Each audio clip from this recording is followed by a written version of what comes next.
नमस्ते प्रियप्रेक्षकाः सम्प्रति वार्ताः श्रूयन्तां प्रवाचकः डॉक्टर मारार्जी।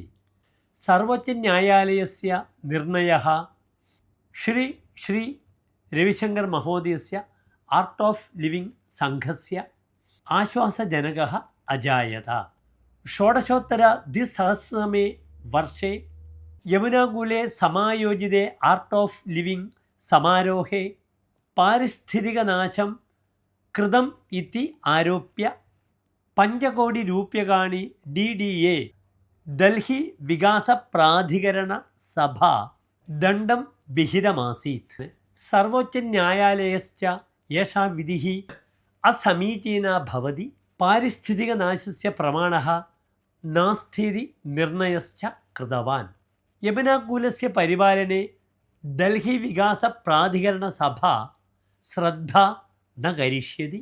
यमुनातीरस्य परिपालने भाविनि कर्माणि जाग्रतारूपेण कर्तुं च निर्देशम् अदात्।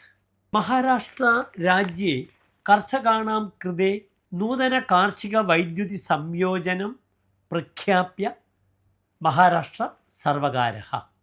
एतद्वारा कर्षकाणां 48 कोटि रूप्यकाणां കാർഷിക ഋണാനി പരിമാർജയിതും സർവകാരേണ നിർദ്ദേശः कृतः इति महाराष्ट्र मुख्यमंत्री श्री देवेंद्र फडणवीस् प्रख्यापयति स्म।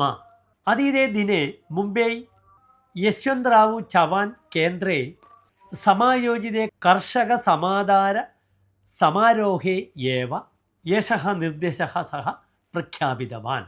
कर्षकाणां 2 ലക്ഷം यावत् കാർഷിക ഋണാനി പരിമാർജ്യ തദ്വാരാ 56 ലക്ഷം കർഷകാണാം പ്രത്യക്ഷതയാ പ്രയോജനം കരിഷ്യതി ച। അഭിനന്ദനാനി, ധന്യവാദः।